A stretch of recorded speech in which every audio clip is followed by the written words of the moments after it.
नमस्कार दोस्तों। तो आइए सेंटियागो के साथ हम अपने नए सफ़र की शुरुआत करते हैं और कहानी में आगे बढ़ते हैं। इससे तो कुछ पता नहीं चला, इतना तो तय था कि सलीम अंडलूसिया में नहीं था। अगर होता तो उसने जरूर सुना होता। और सलीम में आप करते क्या हैं? लड़के ने पीछा नहीं छोड़ा। मैं सलीम में क्या करता हूँ? बूढ़ा खिलखिलाकर हंसा। मैं सलीम का बादशाह हूँ। लोग बाग बड़ी अजीब बातें करते हैं, लड़के ने सोचा। कभी कभी भेड़ों के साथ रहना अच्छा होता है, क्योंकि वो कुछ कहती तो नहीं। उससे भी अच्छा है एकांत, अपनी किताबों के साथ। अविश्वसनीय कहानियाँ वे भी कहती हैं, मगर तब जब आप उन्हें सुनना पसंद करते हैं। लेकिन जब आप लोगों से बातें कर रहे हों और वो कुछ ऐसा कह देते हैं जो बहुत ही अजीब होता है, तो आपकी समझ में नहीं आता कि बातचीत कैसे जारी रखें। मेरा नाम मेल्विजेडेक है, उस बूढ़े ने खुद ही बताया। फिर उस लड़के से पूछा, तुम्हारे पास कितनी भेड़ें हैं? काफी, लड़के ने जवाब दिया। वो समझ रहा था वो बूढ़ा आदमी उसके बारे में कुछ और अधिक जानना चाहता है। ओह, तब तो यह एक समस्या है। मैं तुम्हारे क्या काम आ सकता हूँ अगर तुम्हारे पास काफी भेड़ें हैं? लड़के को अब गुस्सा आने लगा था। उसने तो कोई मदद नहीं मांगी थी। उल्टे उस बूढ़े ने ही उससे पीने के लिए 2 घूंट मदिरा मांगी थी और बातचीत का सिलसिला शुरू किया था। मुझे मेरी किताबें लौटा दीजिए, लड़के ने कहा। मुझे अपनी भेड़ें जमा करने आगे भी जाना है। तुम मुझे अपनी भेड़ों का 10वां भाग दे दो, बूढ़े व्यक्ति ने कहा, तो मैं तुम्हें छिपे हुए खजाने के बारे में रास्ता बता दूंगा। लड़के को अपना सपना याद आ गया और तब सारी चीजें एकदम साफ हो गई। उस बूढ़ी औरत ने तो उससे कुछ नहीं लिया, मगर ये बूढ़ा आदमी कहीं उसका पति तो नहीं जो कोई ऐसी तरकीब ढूंढना चाहता है जिससे उस झूठ मूठ के खजाने के बारे में बताकर उससे अच्छी रकम ऐंठ सके। कहीं ये बूढ़ा आदमी भी जिप्सी तो नहीं है? इससे पहले कि वह लड़का कुछ कह पाता, बूढ़े आदमी ने झुककर एक छड़ी उठा ली और चौक की रेत पर उससे कुछ लिखने लगा। तभी उस अरब की छाती पर कोई चीज इतनी जोर से चमकी कि लड़के की आंखें चौंधिया गईं। बड़ी फुर्ती के साथ उस अरब ने अपने लबादे से सब कुछ ढांप लिया। कुछ क्षणों बाद जब लड़के की चौंधियाई दृष्टि वापस आई, तो उसने वह सब कुछ पढ़ा जो उस बूढ़े आदमी ने छड़ी से रेत पर लिखा था। वह उस छोटे शहर के चौक की रेत पर लिखी इबारत में लड़के ने पढ़ा अपने पिता का नाम, अपनी माँ का नाम और अपने गुरुकुल का नाम, तथा उसने व्यापारी की लड़की का नाम भी पढ़ा जो उसे अब तक खुद मालूम नहीं था। और उसने पढ़ा वो सब जो उसने कभी किसी से कहा ही न था, केवल सोचा था। इस बूढ़े आदमी ने कहा था, मैं सलीम का बादशाह हूँ। आश्चर्य है, एक बादशाह होकर आप मुझ गडीलिए से बात कर रहे हैं? भय और विस्मय से भरे लड़के ने अब अरब से कहा। इसके कई कारण हो सकते हैं। यूं कहें कि सबसे महत्वपूर्ण बात यह है कि तुम अपनी नियति खोज रहे हो और तुमने खोज ली है। लड़के को नहीं मालूम था कि किसी व्यक्ति की नियति क्या होती है, वही जिसे तुम हमेशा से पाना चाहते थे। हर नौजवान जानता है कि उसकी नियति क्या है। जीवन के इस पड़ाव पर सब चीज़ें साफ होती हैं और सब कुछ संभव होता है। सपने देखने से डर नहीं लगता, वो सब पाने की उत्कंठा होती है जो वो अपने जीवन में घटित होते हुए देखना चाहता है। मगर ज्यों ज्यों समय गुजरता है, एक अजीब सी विस्मयकारी ताकत उसे यकीन दिलाने लगती है कि नहीं, ये सब असंभव है, तुम अपनी नियति नहीं पा सकते। वो बूढ़ा जो कह रहा था उसे बड़ा उटपटांग लगा, मगर फिर भी वो जानना चाहता था कि नियति को तय करने वाली वो अजीब सी ताकत क्या चीज़ है। उसके बारे में जब वह व्यापारी की बेटी से बात करेगा तो वह बहुत प्रभावित होगी। यह एक ऐसी ताकत है जो लगती तो नकारात्मक है, पर दरअसल वही आपको सुझाती है कि आप अपनी नियति तक कैसे पहुंच सकते हैं। वो आपके अंतर्मन और निश्चय को मजबूत करती है। इस पूरे ब्रह्मांड का सत्य तो एक ही है, वो जो भी है, जो कुछ भी करते हैं, वो तभी होता है जब हम उसे वास्तव में करना चाहते हैं, क्योंकि इच्छा का स्रोत है विश्वात्मा, और यही लक्ष्य है हमारे इस जीवन का, इस धरती पर। तब भी जबकि तुम सिर्फ यायावर बनना चाहते हो या किसी व्यापारी की बेटी से शादी करना चाहते हो। हाँ, और चाहे उस खजाने की खोज भी। जानते हो विश्वात्मा को किससे बल मिलता है? लोगों की खुशी, नाखुशी, ईर्ष्या और डाह, सभी से। बस अपनी नियति को पा लेना ही हमारा सबसे बड़ा धर्म है, बाकी सब चीजें एक जैसी ही हैं। और जब तुम वास्तव में कोई वस्तु पाना चाहते हो तो संपूर्ण सृष्टि उसकी प्राप्ति में मदद के लिए तुम्हारे लिए षड्यंत्र रचती है। थोड़ी देर वे दोनों चुप रहे, चौक और उससे आते जाते लोगों को देखते रहे और पहल करते हुए बूढ़ा बोला, तुम भेड़ों की रखवाली क्यों करते हो? क्योंकि मुझे उनके साथ घूमना अच्छा लगता है। चौक की कोने वाली दुकान की खिड़की में एक नानबाई खड़ा दिखाई दे रहा था। उसकी तरफ इशारा करते हुए बूढ़े ने कहा, उस व्यक्ति को देख रहे हो? जब वो छोटा था तो वो भी खूब घूमना चाहता था, मगर उसने सोचा पहले बेकरी खरीद लूं, कुछ पैसे जोड़ लूं, उसके बाद बुढ़ापे में पूरा 1 महीना अफ्रीका जाकर रहूंगा। उसके मन में कभी ये विचार ही नहीं आया कि लोग जीवन के किसी भी दौर में अपना सपना साकार कर सकते हैं। तब तो उसे एक गड़ेड़िया बन जाना चाहिए था, लड़के ने कहा। ऐसा नहीं है कि उसके दिमाग में ये बात ना आई हो, बूढ़े ने लड़के को बताया, मगर बेकरी का व्यवसाय चरवाहे से ज़्यादा बेहतर है। नानबाई का अपना मकान होता है, जबकि चरवाहों को खुले आसमान के नीचे सोना पड़ता है।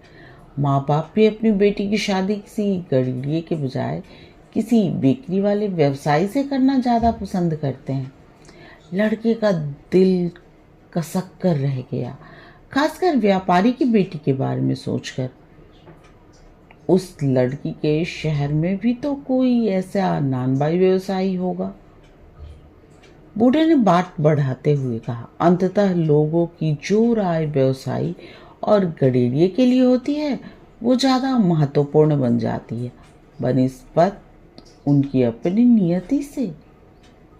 बूढ़ा एक बार फिर किताब के पन्ने पलटने लगा और जो भी पृष्ठ सामने आया उसे रुक रुक के पढ़ने लगा। लड़के ने कुछ देर तो उसे देखा, फिर ठीक वैसे ही उसे टोका जैसे कि बूढ़े ने उसे टोका था। आप मुझे ये सब क्यों बता रहे हैं? क्योंकि तुम अपनी नियति पाने की कोशिश में एक मंजिल तक आ पहुंचे हो, पर यहाँ पहुंचने के बाद तुम सब कुछ छोड़ देना चाहते हो। और तब, बिल्कुल तब, आप ऐसे मौके पर हमेशा इस तरह प्रकट हो जाते हो, लड़के ने बूढ़े से चुटकी लेते हुए कहा। हमेशा इस तरह तो नहीं, मगर हाँ, किसी न किसी रूप में तो मैं आ ही से आता हूँ। कभी मैं किसी समस्या का हल बनकर आता हूँ, कभी एक अच्छे विचार की शक्ल में। संकट की घड़ी में कुछ घटित होता है तो मैं उसे आसान कर देता हूँ। इसके अलावा भी मैं बहुत कुछ करता हूँ, मगर ज़्यादातर लोगों को महसूस ही नहीं होता कि मैंने उनके लिए क्या कुछ किया है। बूढ़े व्यक्ति ने आगे कहा, अभी पिछले ही हफ्ते मुझे एक खान मजदूर के सामने आना पड़ा, एक पत्थर के रूप में। वह क्षणिक अपना सब कुछ छोड़कर पारसमणि जैसे रत्न की खोज में निकल पड़ा था। पूरे 5 साल तक उसने एक नदी के न जाने कितने पत्थरों को खोदा, उलट पलट कर देखा, मगर उसे रत्न नहीं मिला। तब एक घड़ी ऐसी आई कि उसने पारसमणि की तलाश छोड़ देने का इरादा कर लिया। और वह घड़ी भी वैसी कि अगर वह उस वक्त सिर्फ केवल एक पत्थर और उठाकर देखता तो उसे वो बेशकीमती रत्न मिल जाता। चूंकि वह खनिक अपनी नियति के लिए अपना सब कुछ त्याग कर आया था, इसलिए मैंने उसकी मदद करनी चाहिए। एक पत्थर का रूप धारण करके लुढ़कता हुआ मैं उसके पैरों से जा टकराया।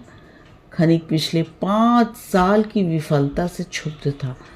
पत्थर टकराया, उसने गुस्से में उसे उठाया और इतनी जोर से फेंका कि जिस दूसरे पत्थर से वो टकराया उसके 2 टुकड़े हो गए और उस टूटे हुए पत्थर के बीच से निकला दुनिया का सबसे खूबसूरत रत्न पारसमणि।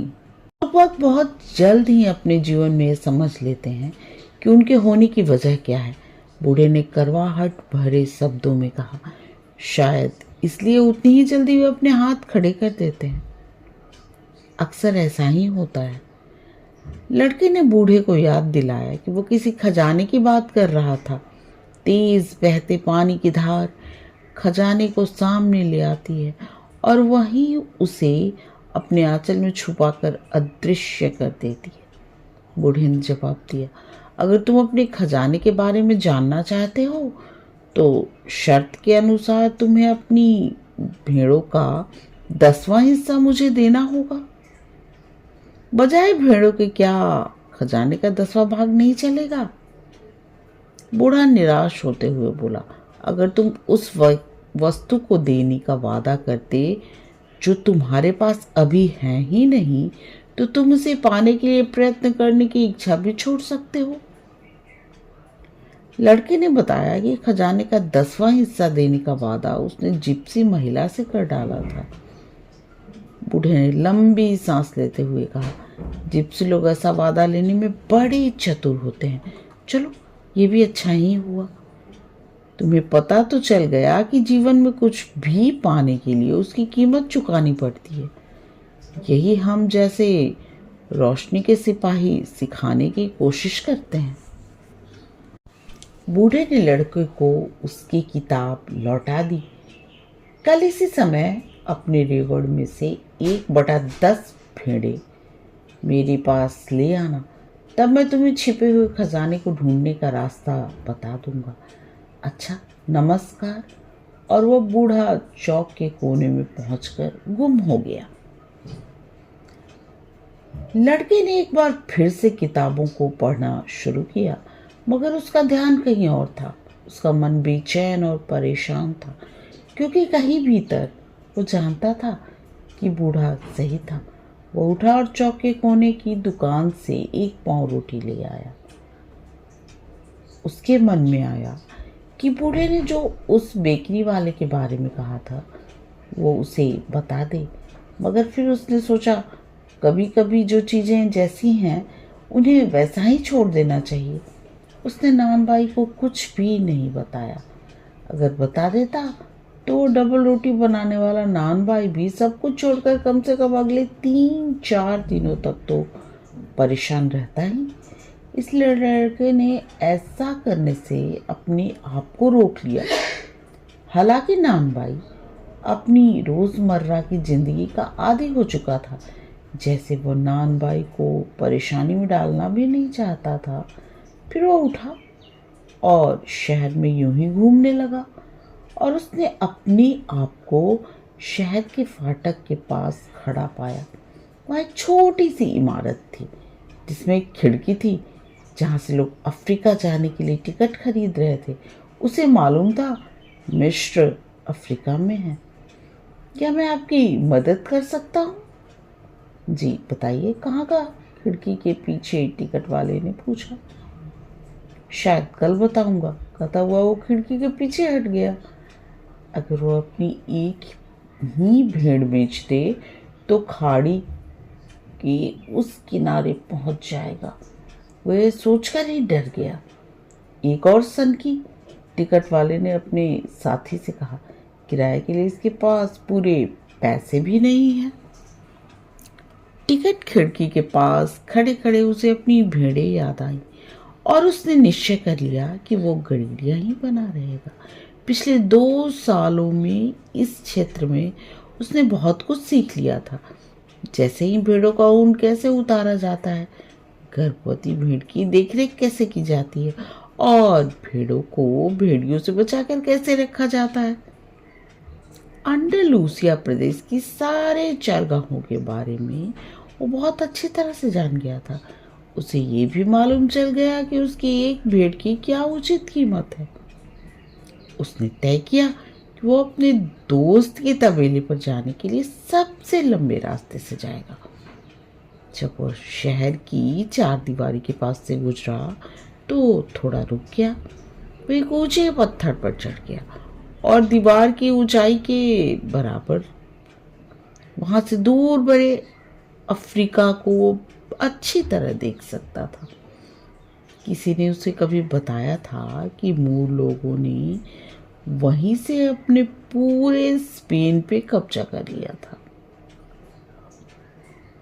इस ऊंचे पत्थर पर बैठकर वो पूरे शहर को देख सकता था। उसे वो चौक भी दिखाई दे रहा था जहां बैठकर उसने बूढ़े से बात की थी। बुरा हो उस घड़ी का जब मैं उस बूढ़े से मिला। उसने सोचा, वो तो शहर के भीतर केवल इसलिए आया था कि सपने बाँचने वाली उस औरत से मिल सके, लेकिन न वो बुढ़िया और न ही वो बूढ़ा ये जानकर खुश हुए कि वो एक गडेरिया है। वे बड़े एकाकी लोग थे जिन्हें किसी बात में रुचि नहीं थी और न ही वे अनुभव कर सकते थे कि गडेरिये को अपनी भेड़ों से कितना लगाव हो सकता है। उसे अपनी एक एक भेड़ के बारे में बहुत अच्छी तरह से पता था। कौन लंगड़ी है, कौन 2 महीने बाद बच्चा जनने वाली है और कौन सबसे ज़्यादा सुस्त है। उसे मालूम था कौन सी भेड़ ऊन उतारने लायक हो गई है, किसे जिबा करना है और किस तरह। अगर उसने भेड़ों का साथ छोड़ दिया तो वे बेचारी कहाँ जाएंगी, कितनी तकलीफ होगी उन्हें। हवा के झोंके तेज हो चले थे। उसे पुरवाई के बारे में मालूम था। इसी पुरवाई हवा के सहारे तो आक्रामक मूर भूमध्य सागर के पूर्वी किनारे से यहाँ आए थे। हवा में और तेजी आ गई। उसका दिमाग बड़ी तेजी से चलने लगा। एक तरफ एक खजाना और दूसरी तरफ भेड़े, और इन सब के बीच उसे उन दोनों में से किसी एक को चुनना होगा। एक वह जो उसके पास है और दूसरा वह जो वो पाना चाहता है। उधर वह व्यापारी की लड़की भी थी, लेकिन उसकी अहमियत भेड़ों के बराबर नहीं थी, क्योंकि वह लड़की भेड़ों की तरह उस पर पूरी तरह निर्भर नहीं थी। उस लड़की को तो शायद उसकी याद भी ना हो। उसे क्या याद होगा कि वो उससे किस दिन मिला था। उस लड़की के लिए तो हर रोज एक जैसा ही है। उसके तो न आज में कोई फर्क है न कल में। जब हर दिन पहले दिन जैसा ही हो तब ऐसा ही होता है, क्योंकि लोग बाग हर सूर्योदय के बाद आने वाले जीवन की अच्छी चीजों को पहचानना भूल जाते हैं। मैंने अपनी माँ को छोड़ा, पिता को छोड़ा और पीछे छोड़ आया शहरी महल को। अब तो उन्हें भी मेरे बगैर रहने की आदत पड़ गई होगी, ठीक मेरी तरह। अगर मैं नहीं रहूँगा तो मेरी भेड़ों को मेरे बगैर रहने की आदत पड़ जाएगी। जहाँ वो बैठा था वहाँ से चौक साफ नजर आ रहा था। लोगों का आना जाना जारी था। जिस बेंच पर बैठकर उसने बूढ़े से बात की थी, वहाँ भी एक जवान जोड़ा बैठा था और एक दूसरे को प्यार कर रहा था। वो रोटी बनाने वाला बेकर। हवा और तेज हो गई थी और उसके थपेड़े उसे अपने चेहरे पर महसूस हो रहे थे।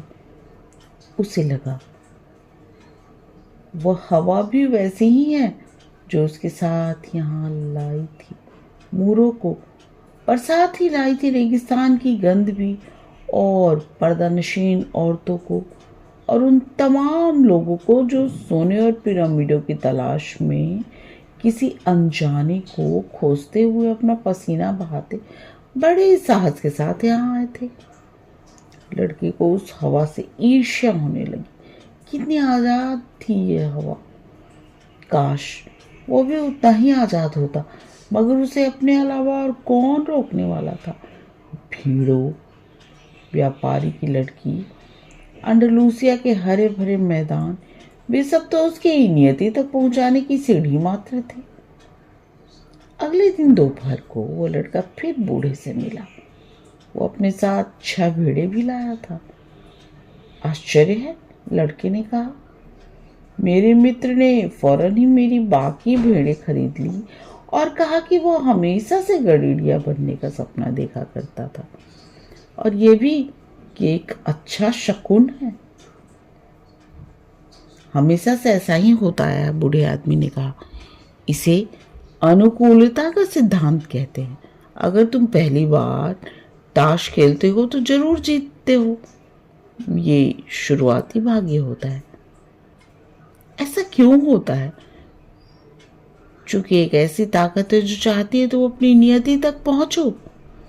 सफलता देकर वह तुम्हारे इरादे को और मजबूत बना देती है, उसके लिए तुम्हारी भूख बढ़ा देती है। कहते हुए वो बूढ़ा भेड़ों का मुआयना करने लगा।